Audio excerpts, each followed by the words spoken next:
But in terms of PSS approved, I nominated this to the group. Y'all didn't have any other suggestions. Dory's only suggestion was a game he had his own segment for last week. So I'm like, all right, I guess I'll take it. Yeah, I didn't have anything that Yeah, so the thing I nominated for PSS approved was Dragon Ball Dokkan Battle for two reasons. First reason is we've been very, very hard on Dragon Ball this past month. Understandably so, right? I'm not going to sit there and say like, hey, didn't have it coming. It deserved every bar we've given that franchise.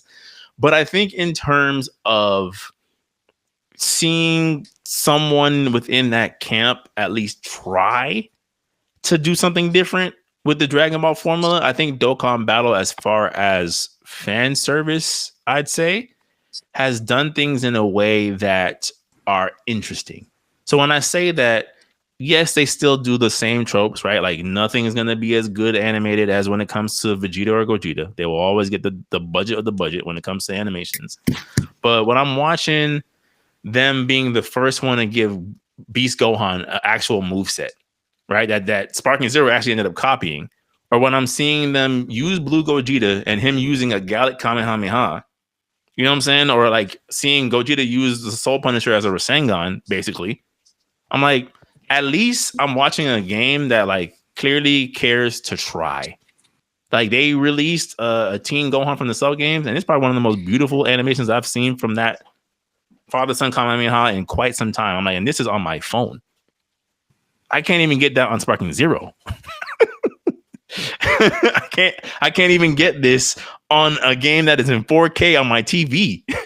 It's on my phone that I'm getting this. The animation lines, you know what I'm saying? Like the Monkey D. Luffy punch when he hit the Celestial God, like that type of smear lines from a phone game. So to me, I give Dokkan Battle the PSS approved because it still puts a little bit of energy into the Dragon Ball fan in me that is slowly dying every day with this franchise. The fact that you can still be like me, who I played the game on and off for years. I've never spent $1 on it. And even though it may not have the friendliest of gacha mechanics, the fact that I'm still able to enjoy myself without having spent $1, like granted, yes, of course, there's events where I'm like, ooh, I should probably grab that credit card. But then I think about the long-term ramifications of said thing, and I just don't. But the fact that I'm able to find a level of enjoyment, a level of Dragon Ball experience, the fact that they're willing, again, to give new techniques and not just using the same cinematic angles that we've been seeing for over 15 years of recreating the anime for the 45th time again, I got to give it up to them, you know. It's a game that, sure, it's Dragon Ball Bubble Pop, or Dragon Ball Candy Crush, but I happen to enjoy it quite a bit, and that's why I feel like it deserves a PSS approved. I think I saw like a trailer. It was like Vegito versus Gogeta. Yeah, whenever they need to print money, they just drop a new fusion animation. And another thing, I'm glad you said that, Tim, because they've done crossovers with all the other Dragon Ball properties, and they don't treat it nearly as well because they don't care. They've thrown in Dragon Ball Hero units, and they're some of the worst characters in the game.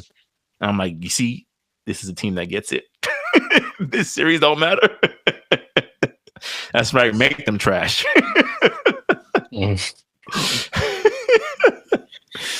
Oh boy, Dragon Ball is such a disappointment.